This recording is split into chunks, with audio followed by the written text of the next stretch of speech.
Beauty with brain, एक bold कहानी के भाग 2 में आपका स्वागत है। कहानी अब आगे। रात की सर्द हवा खिड़की से अंदर आ रही थी और ईशा के मन में एक नया तूफान तैयार हो रहा था।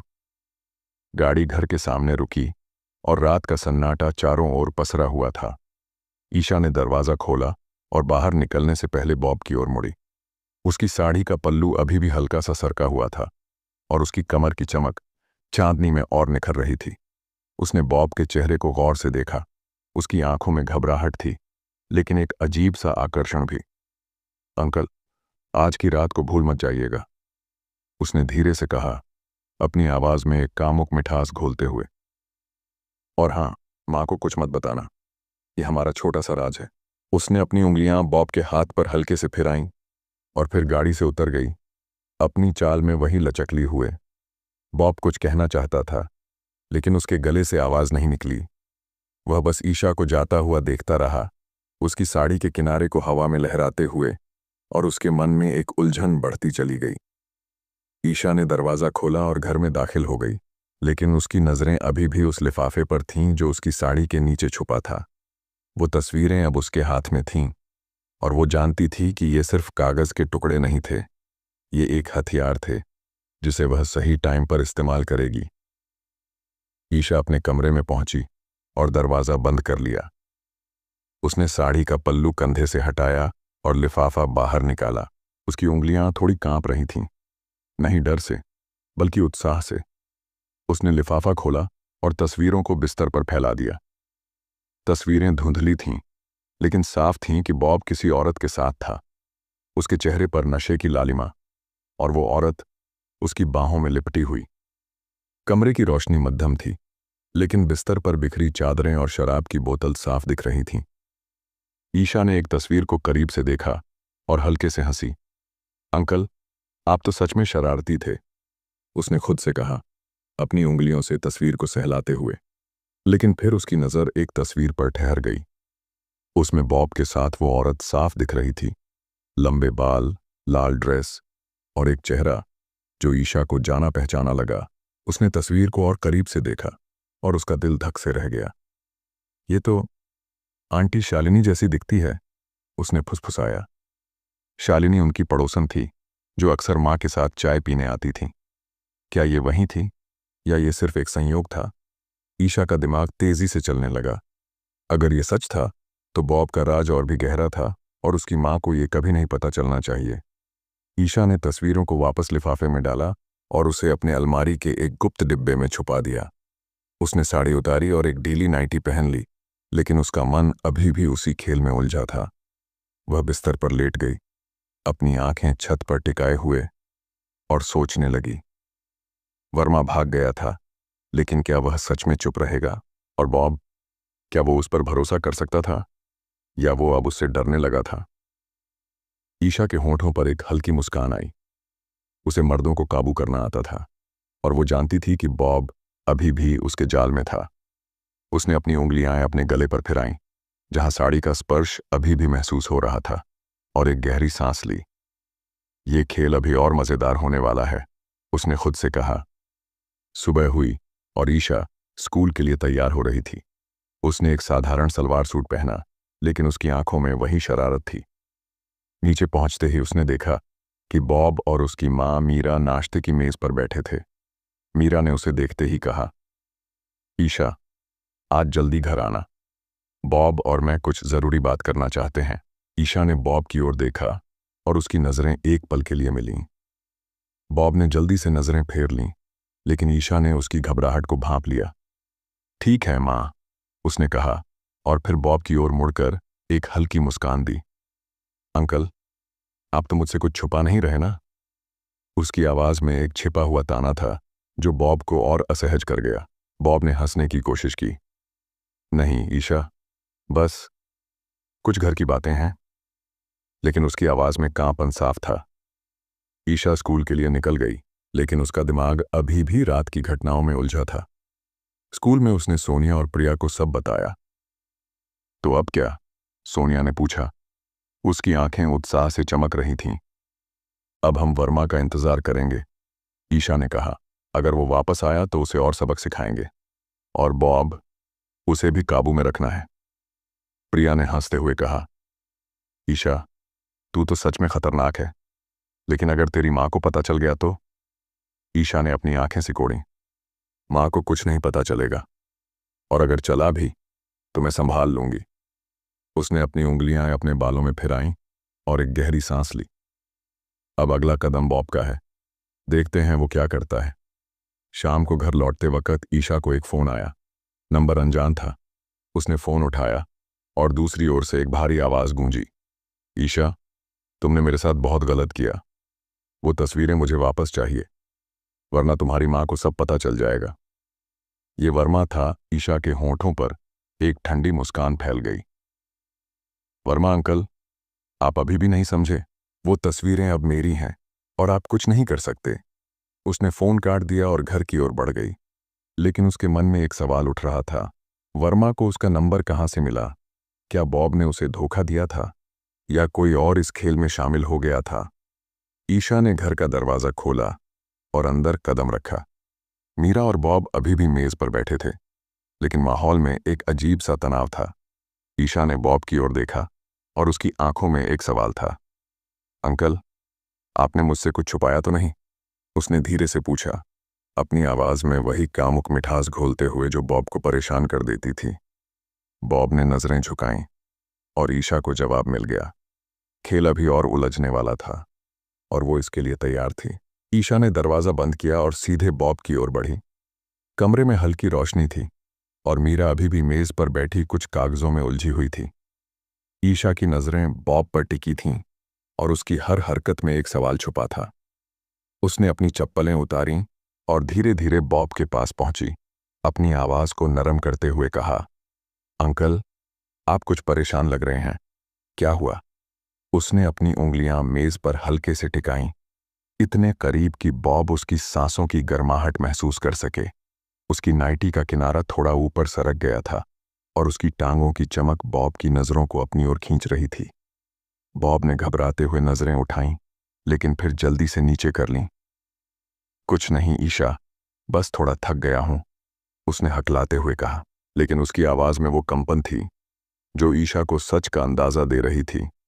ईशा ने एक कुटिल मुस्कान दी और मेज़ पर थोड़ा झुक गई, जिससे उसकी नाइटी का गला हल्का सा खुल गया।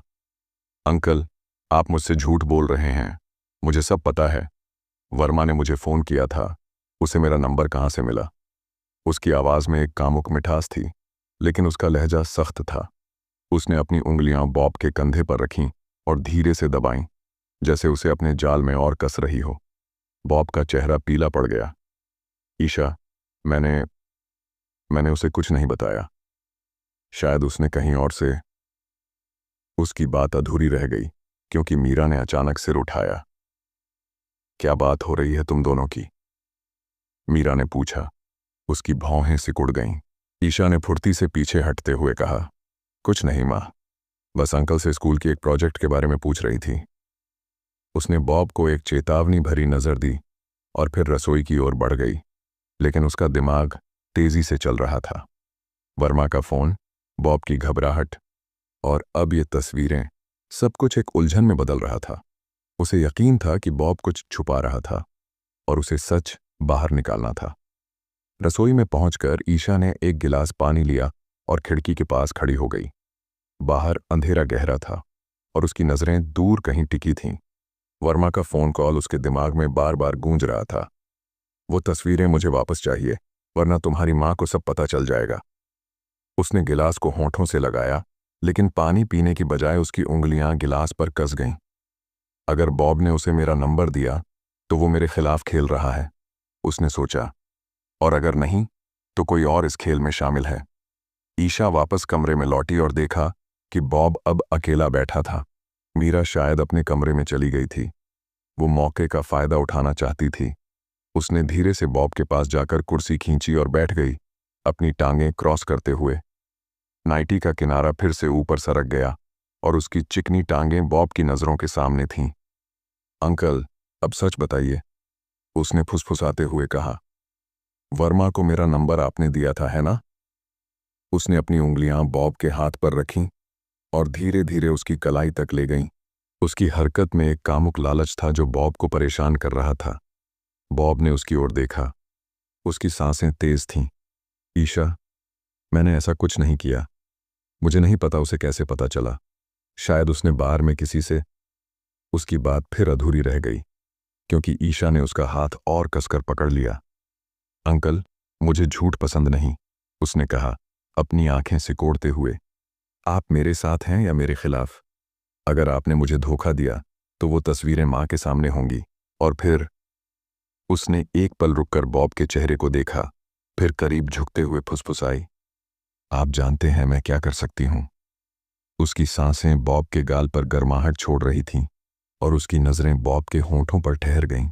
बॉब ने अपना हाथ छुड़ाने की कोशिश की, लेकिन उसकी हिम्मत जवाब दे रही थी। ईशा, प्लीज, मैं तुम्हारा दुश्मन नहीं हूं। वर्मा ने मुझे पहले भी धमकाया था। शायद उसने मेरे फोन से तुम्हारा नंबर लिया हो। ईशा ने एक पल के लिए सोचा, फिर पीछे हट गई। ठीक है अंकल, मैं आप पर भरोसा करती हूं फिलहाल, लेकिन अगर मुझे पता चला कि आप झूठ बोल रहे हैं तो। उसने अपनी बात अधूरी छोड़ी और उठकर अपने कमरे की ओर चली गई। बॉब वहीं बैठा रहा। उसकी सांसें अभी भी तेज थीं और उसका मन ईशा की हरकतों से उलझा हुआ था। ईशा अपने कमरे में पहुंची और बिस्तर पर लेट गई। उसने अलमारी से लिफाफा निकाला और तस्वीरों को फिर से देखा। शालिनी जैसी दिखने वाली उस औरत का चेहरा उसके दिमाग में बार बार आ रहा था। अगर ये सच में शालिनी है तो बॉब और मां का रिश्ता खतरे में है, उसने सोचा। उसने तस्वीरों को वापस छुपाया और अपनी आंखें बंद कर लीं, लेकिन नींद से पहले उसका फोन फिर बजा। स्क्रीन पर वही अनजान नंबर था। ईशा ने फोन उठाया और वर्मा की भारी आवाज फिर गूंजी। ईशा, तुम बहुत चालाक हो, लेकिन ये खेल अभी खत्म नहीं हुआ। वो तस्वीरें मुझे चाहिए, और अगर तुमने मुझे नहीं दी तो मैं तुम्हारे घर आऊंगा। ईशा के होंठों पर एक ठंडी मुस्कान फैल गई। वर्मा अंकल, आप मेरे घर आएंगे तो आपका स्वागत है, लेकिन याद रखिए, यहां आप मेरे जाल में होंगे। उसने फोन काट दिया और बिस्तर पर लेट गई, अपनी उंगलियां अपने गले पर फिराते हुए। उसकी नाइटी का किनारा अभी भी ऊपर सरका हुआ था और उसकी चमकती त्वचा कमरे की मध्यम रोशनी में नहा रही थी। वर्मा का धमकी भरा फोन कॉल ईशा को डराने की बजाय और उत्साहित कर गया। वो जानती थी कि वो अब इस खेल की हेड थी, लेकिन सवाल ये था, क्या बॉब सच कह रहा था? और अगर शालिनी सच में उन तस्वीरों में थी तो क्या वो भी इस खेल का हिस्सा थी? ईशा ने करवट बदली और उसकी आंखों में एक नई चमक थी। ये जाल अभी और उलझने वाला था। ईशा ने फोन को बिस्तर पर फेंका और छत की ओर देखते हुए एक गहरी सांस ली। वर्मा की धमकी उसके कानों में गूंज रही थी, लेकिन उसका मन डर से ज्यादा उत्साह से भरा था। उसकी उंगलियां अभी भी उसकी नाइटी के किनारे पर टिकी थीं, जो उसकी जांघों तक सरक गया था। कमरे की मध्यम रोशनी में उसकी त्वचा चमक रही थी और उसकी आंखों में एक शरारती चमक थी। वो जानती थी कि वर्मा का अगला कदम खतरनाक हो सकता था, लेकिन वो इससे भी बड़े खेल की तैयारी में थी। उसने अपने बालों को एक तरफ झटका और बिस्तर से उठ गई। उसे शालिनी के बारे में सच पता करना था। अगर वो तस्वीरों में वही औरत थी तो ये खेल अब सिर्फ बॉब और वर्मा तक सीमित नहीं था। ईशा ने अलमारी से एक काला दुपट्टा निकाला और उसे अपनी नाइटी के ऊपर लपेट लिया। उसने अपने जूते पहने और चुपके से घर से बाहर निकल गई। रात गहरी हो चुकी थी और गली में सन्नाटा पसरा था। शालिनी का घर बस 2 मकान छोड़कर था और ईशा को पता था कि वो अक्सर देर रात तक जागती थी। उसने शालिनी के घर की खिड़की के पास पहुंचकर अंदर झांका। अंदर की रोशनी मध्यम थी और शालिनी सोफे पर बैठी एक गिलास वाइन लिए कुछ पढ़ रही थी। उसकी लाल नाइटी उसके कंधों से हल्की सी सरकी हुई थी और उसकी हर हरकत में एक अजीब सा आकर्षण था। ईशा ने खिड़की पर हल्के से दस्तक दी। शालिनी ने चौंक कर सिर उठाया और खिड़की की ओर बढ़ी। उसने खिड़की खोली और ईशा को देखते ही कहा, ईशा, इतनी रात को यहाँ क्या कर रही हो? उसकी आवाज में हैरानी थी, लेकिन उसकी आंखों में एक छिपी हुई चमक थी। ईशा ने अपनी मुस्कान को गहरा किया और कहा, आंटी, आपसे कुछ जरूरी बात करनी है। अंदर आ सकती हूं? उसने अपने दुपट्टे को थोड़ा ढीला छोड़ा, जिससे उसकी नाइटी का किनारा फिर से नजर आने लगा। शालिनी की नजरें एक पल के लिए उस पर ठहर गईं और फिर उसने हल्के से सिर हिलाया। आजा, लेकिन चुपके से, पड़ोसियों को पता नहीं चलना चाहिए। ईशा अंदर दाखिल हुई और सोफे पर बैठ गई। उसने अपनी टांगें क्रॉस कीं और उसकी नाइटी का किनारा फिर से ऊपर सरक गया। शालिनी ने उसे देखा और एक गिलास वाइन की ओर इशारा करते हुए कहा, लेगी? ईशा ने हंसते हुए कहा, नहीं आंटी, मुझे बस आपसे कुछ सवाल पूछने हैं। उसने अपनी उंगलियां अपने बालों में फिराईं और शालिनी की ओर झुकते हुए कहा, आप बॉब को कितने सालों से जानती हैं? शालिनी का चेहरा एक पल के लिए सख्त हो गया, लेकिन फिर उसने हल्के से मुस्कुराते हुए कहा, काफी सालों से। वो तुम्हारी माँ का दोस्त था पहले, फिर बॉयफ्रेंड बन गया। क्यों पूछ रही हो? उसने गिलास को होंठों से लगाया, लेकिन उसकी नजरें ईशा पर टिकी थीं। ईशा ने अपनी जेब से वो लिफाफा निकाला और शालिनी के सामने रख दिया। ये देखिए आंटी, इन तस्वीरों में जो औरत है वो आप जैसी दिखती है। उसने लिफाफा खोला और एक तस्वीर शालिनी की ओर बढ़ाई। शालिनी ने तस्वीर को देखा और उसका हाथ एक पल के लिए कांप गया। गिलास टेबल पर रखते हुए उसने कहा, ये पुरानी बात है। ईशा, तुम्हें ये कहां से मिली? ईशा ने शालिनी की ओर और करीब झुकते हुए कहा, वर्मा से। वो बॉब को ब्लैकमेल कर रहा था, लेकिन अब ये मेरे पास है। उसकी आवाज में एक कामुक मिठास थी और उसने अपनी उंगलियां शालिनी के हाथ पर रख दीं। आंटी, सच बताइए, ये आप है ना? और अगर हां, तो बॉब के साथ आपका क्या था? शालिनी ने ईशा की ओर देखा। उसकी सांसें तेज थीं। हाँ, वो मैं हूं, उसने धीरे से कहा। ये कई साल पहले की बात है। मैं और बॉब, हम एक रात साथ थे। शराब, गलती और फिर वो तस्वीरें। लेकिन ये तुम्हारी माँ को कभी नहीं पता चला। उसकी नज़रें ईशा के चेहरे पर ठहर गईं और फिर नीचे सरक कर उसकी नाइटी पर रुक गईं। तुम बहुत खूबसूरत हो ईशा, और बहुत चालाक भी। ईशा ने हल्के से हंसी और शालिनी का हाथ थाम लिया। आंटी, मुझे आपकी मदद चाहिए। वर्मा अब मुझे धमकी दे रहा है। वो इन तस्वीरों के लिए मेरे घर आने की बात कह रहा है। उसने अपनी आंखें बड़ी कीं और शालिनी के और करीब आ गई, इतना कि उनकी सांसें एक दूसरे से टकरा रही थीं। आप बॉब को काबू में रख सकती हैं, और मैं वर्मा को, लेकिन इसके लिए हमें साथ काम करना होगा। शालिनी ने एक पल के लिए ईशा को देखा, उसकी हरकतों से मंत्रमुग्ध। तुम क्या चाहती हो ईशा? उसने फुसफुसाते हुए पूछा। उसकी उंगलियां ईशा के हाथ पर कस गईं। ईशा ने अपनी मुस्कान को और गहरा किया। मैं चाहती हूं कि आप बॉब को कहें कि वो वर्मा से दूर रहे, और अगर वर्मा मेरे घर आया तो आप मेरे साथ हों। उसने शालिनी के गाल को हल्के से छुआ। उसकी उंगलियां उसकी त्वचा पर गर्माहट छोड़ रही थीं। आप मेरे साथ हैं ना आंटी? शालिनी की सांसें तेज हो गईं। हाँ ईशा, मैं तुम्हारे साथ हूं, लेकिन ये खेल खतरनाक है। उसने ईशा का हाथ पकड़ा और उसे अपनी ओर खींचा। तुम्हें पता है कि तुम क्या कर रही हो? ईशा ने हंसते हुए कहा। हाँ आंटी, मुझे सब पता है। उसने अपना हाथ छुड़ाया और उठ खड़ी हुई। कल रात को तैयार रहिए। अगर वर्मा आया तो हम उसे सबक सिखाएंगे। उसने शालिनी को एक आखिरी नजर दी, अपनी नाइटी को ठीक किया और घर से बाहर निकल गई। बाहर की ठंडी हवा ने उसके चेहरे को छुआ, लेकिन उसका मन गर्म था, उत्साह से, साजिश से और उस शक्ति से जो वो अपने हाथों में महसूस कर रही थी। शालिनी का कबूलनामा एक नया हथियार था और वर्मा की धमकी अब एक मौका बन चुकी थी। ईशा अपने घर की ओर बढ़ी, लेकिन रास्ते में उसने एक काली गाड़ी को अपनी गली के कोने पर खड़ा देखा। उसका दिल धक से रह गया। क्या वर्मा पहले ही आ गया था, या ये कोई और था? ईशा ने अपने कदम तेज किए और घर पहुंचकर दरवाज़ा बंद कर लिया। उसने खिड़की से बाहर झांका। गाड़ी अभी भी वहां थी और उसकी हेडलाइट्स बंद थीं। उसकी आंखें सिकुड़ गईं और उसके होंठों पर एक ठंडी मुस्कान फैल गई। आओ वर्मा अंकल, मैं तैयार हूं, उसने फुसफुसाया। ईशा खिड़की के पास खड़ी थी। उसकी नज़रें उस काली गाड़ी पर टिकी हुई थीं जो गली के कोने पर चुपचाप खड़ी थी।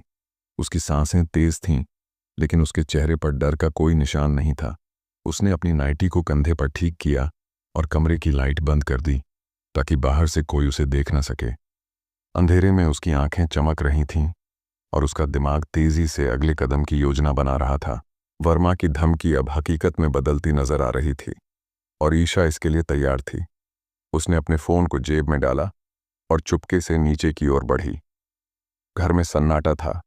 मीरा और बॉब सो चुके थे और ये मौका ईशा के लिए परफेक्ट था। ईशा ने दरवाजे के पास पहुंचकर हल्के से बाहर झांका। गाड़ी की हेडलाइट्स अभी भी बंद थीं, लेकिन उसे लगा कि अंदर कोई हलचल हुई। उसने अपनी सांस रोकी और दरवाज़ा धीरे से खोला, इतना कि वो बाहर निकल सके। उसने अपने दुपट्टे को कसकर लपेटा और गली की ओर बढ़ी। ठंडी हवा उसके चेहरे से टकरा रही थी और उसकी नाइटी का किनारा हवा में लहरा रहा था। उसकी हर हरकत में एक अजीब सा आत्मविश्वास था, जैसे वो शिकार नहीं, शिकारी हो। गाड़ी के पास पहुंचते ही उसने देखा कि ड्राइवर की सीट पर कोई बैठा था। खिड़की नीचे सरकी और वर्मा का चेहरा सामने आया। उसकी आंखें लाल थीं, शायद शराब के नशे से, और उसके होंठों पर एक गंदी मुस्कान थी। ईशा, तुम सच में बहुत हिम्मत वाली हो, उसने भारी आवाज में कहा। मेरे पास आने की हिम्मत की। ईशा ने अपनी टांगें क्रॉस कीं और गाड़ी के दरवाजे पर हल्के से झुक गई, जिससे उसकी नाइटी का किनारा थोड़ा ऊपर सरक गया। वर्मा अंकल, आप मेरे घर आने की धमकी दे रहे थे। मैंने सोचा, क्यों ना मैं खुद आपसे मिल लूं। उसने अपनी उंगलियां गाड़ी के किनारे पर फिराईं और वर्मा की ओर झुकते हुए कहा, वो तस्वीरें चाहिए ना आपको, तो मेरे साथ चलिए। उसकी आवाज में एक कामुक मिठास थी जो वर्मा को लुभा रही थी। वर्मा ने गाड़ी का दरवाज़ा खोला और बाहर निकला। उसकी चाल में लड़खड़ाहट थी, लेकिन उसकी नज़रें ईशा पर टिकी थीं। तुम बहुत चालाक हो ईशा, लेकिन इस बार तुम मेरे जाल में हो, उसने कहा और उसका हाथ ईशा की कमर की ओर बढ़ा। ईशा ने चालाकी से पीछे हटते हुए कहा, अंकल, जल्दबाजी मत कीजिए। तस्वीरें मेरे कमरे में हैं, पहले वहां चलिए। उसने अपनी आंखें झपकाईं और वर्मा की ओर एक मोहक मुस्कान फेंकी, जिससे वर्मा की सांसें और तेज हो गईं। वो ईशा के पीछे पीछे चल पड़ा। उसकी नज़रें उसकी लहराती नाइटी पर टिकी हुई थीं। ईशा उसे घर के पीछे वाली गली में ले गई, जहां एक छोटा सा गोदाम था। उसने दरवाज़ा खोला और अंदर कदम रखा। अंदर अंधेरा था और हवा में पुरानी लकड़ी की गंध थी। वर्मा अंदर आया और दरवाज़ा बंद करते हुए कहा, तस्वीरें कहाँ हैं ईशा, अब खेल मत खेलो। ईशा ने अंधेरे में उसकी ओर मुड़ी और धीरे से कहा, अंकल, तस्वीरें यहाँ नहीं हैं, लेकिन मैं आपको कुछ और दे सकती हूँ। उसने अपनी नाइटी का दुपट्टा हल्के से नीचे सरकाया और उसकी नंगी कमर वर्मा की नज़रों के सामने थी।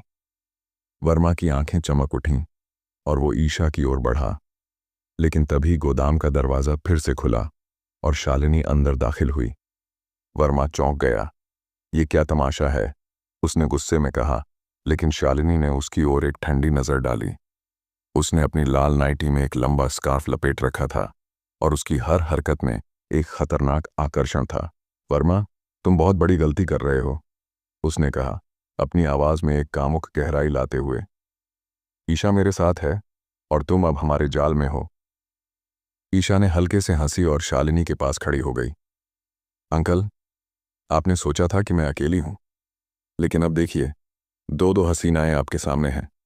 उसने अपनी उंगलियां शालिनी के कंधे पर रखीं और दोनों ने एक दूसरे को देखकर मुस्कुराया। वर्मा की सांसें तेज हो गईं, लेकिन उसकी आंखों में अब डर भी झलक रहा था। तुम दोनों क्या चाहती हो? वर्मा ने हकलाते हुए पूछा। शालिनी ने वर्मा की ओर बढ़ते हुए कहा, हम चाहते हैं कि तुम चुप रहो। वो तस्वीरें अब हमारे पास हैं और अगर तुमने कुछ करने की कोशिश की तो ये तस्वीरें पुलिस के पास होंगी। उसने अपनी उंगलियां वर्मा के सीने पर फिराईं और करीब झुकते हुए फुसफुसाई, और तुम नहीं चाहोगे कि तुम्हारी गंदी हरकतें सबके सामने आएं। ईशा ने अपनी नाइटी को ठीक किया और वर्मा की ओर एक ठंडी नज़र डाली। अंकल, अब आपकी बारी है। या तो चुपचाप यहाँ से चले जाइए या फिर हमारा अगला कदम देखिए। उसने अपनी टांगें फिर से क्रॉस कीं और उसकी चमकती त्वचा गोदाम की मध्यम रोशनी में नहा रही थी। वर्मा ने एक आखिरी बार दोनों को देखा। उसकी सांसें तेज थीं और उसका चेहरा पसीने से तर। ठीक है, उसने कहा और दरवाजे की ओर बढ़ा, लेकिन यह अभी खत्म नहीं हुआ। वो बाहर निकल गया और उसकी गाड़ी की आवाज़ धीरे धीरे गली से गायब हो गई। शालिनी ने ईशा की ओर मुड़कर कहा, तुम सच में खतरनाक हो ईशा, उसने ईशा के गाल को हल्के से छुआ और उसकी उंगलियां उसकी त्वचा पर गर्माहट छोड़ गईं। अब क्या? ईशा ने हल्के से हंसी। अब हम बॉब को काबू में रखेंगे, और अगर वर्मा वापस आया तो हमारा अगला प्लान तैयार है। उसने शालिनी का हाथ थामा और गोदाम से बाहर निकल गई। बाहर की ठंडी हवा ने उसके चेहरे को छुआ, लेकिन उसका मन अभी भी उस रात की गर्माहट में डूबा था। लेकिन कहानी अभी खत्म नहीं हुई थी। वर्मा का जाना एक जीत थी, लेकिन उसकी आखिरी बात ये अभी खत्म नहीं हुआ। ईशा के दिमाग में गूंज रही थी, और शालिनी का साथ अब एक नया मोड़ ले चुका था। क्या वर्मा सच में हार मान लेगा, और क्या बॉब को इस सब का पता चलेगा? ईशा अपने घर की ओर बढ़ी। उसकी आंखों में एक अजीब सी खुशी थी और होठों पर एक कातिल मुस्कान। कहानी अभी बाकी है मेरे दोस्त। अगर ये भाग आपको पसंद आया तो लाइक और कमेंट ज़रूर करें। मिलते हैं इस कहानी के अगले भाग में। धन्यवाद।